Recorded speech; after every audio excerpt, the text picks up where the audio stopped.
le salut des camarades de lutte ouvrière.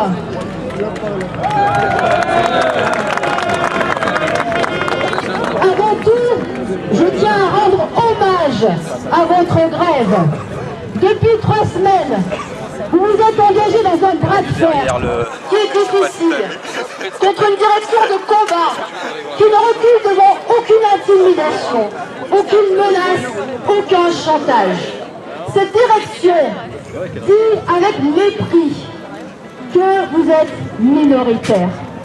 Eh bien, il n'empêche, au nombre que vous êtes, décidez comme vous êtes, vous avez obtenu la sympathie de bien des ouvriers de l'usine qui sont en grève ou pas. Une sympathie active ou passive, mais cette sympathie, vous l'avez. Et le fait est que la direction ne sent aucune voiture depuis que vous avez commencé la grève.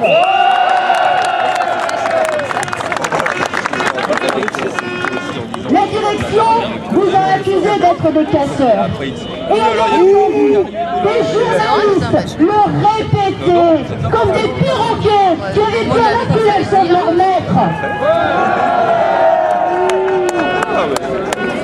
La direction peut hurler face à une caisse de boulon renversée ou parce qu'il y a une vitre qui a été cassée. Mais elle veut la raser, l'usine. Alors c'est qui les casseurs? Hier, elle a appris que le gouvernement avait donné l'instruction aux anciens services de renseignement généraux de surveiller particulièrement les mobilisations. Pourquoi? Parce que leur radicalisation menacerait l'outil de production. Mais qui veut fermer cette usine? Qui veut fermer les hauts fourneaux de Florange? Qui veut fermer l'usine de Gouttière? Et puis la direction aussi, on vous a insulté, on a dit, vous étiez des délinquants.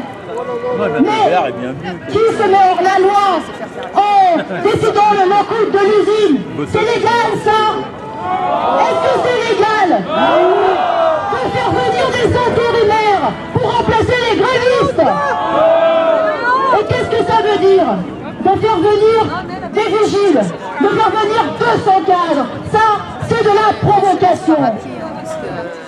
En convoquant, en menaçant de licenciement 6 de vos camarades. Je parle bien sûr d'Onaï, de Salah, de Samir, d'Agathe, de Julien, et puis donc maintenant de Najib. Eh bien, en les menaçant de licenciement et en les mettant à pied de façon conservatoire, la direction de PSA est passée d'une politique de provocation à une politique de répression. Que ces camarades soient des militants de la grève de la première heure, qu'ils soient au cœur de la grève, n'est pas un hasard. En visant ces camarades douaniers, la direction vise la résistance ouvrière. En visant ces camarades, la direction vise tous les grévistes aujourd'hui. Eh bien, ça n'a pas marché. Ça n'a pas marché parce que la grève, elle continue. Et ça ne marche pas parce qu'au bout du compte, vous avez de plus en plus de soutien. Parce qu'en réalité, votre grève ne s'affaiblit pas, mais elle gagne de nouvelles solidarités.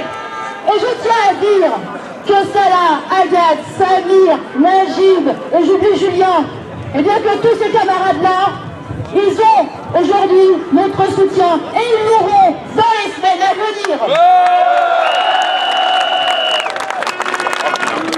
Oui, pour finir, je veux dénoncer aussi la responsabilité du gouvernement. Parce qu'il y a bien sûr la répression syndicale.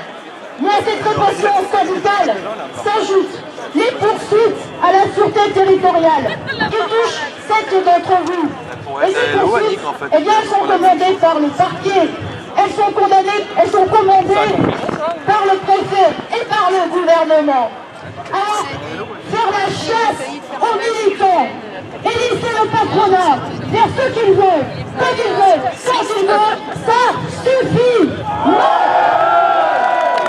aux sanctions contre les camarades Goldé et vive votre grève. Voilà.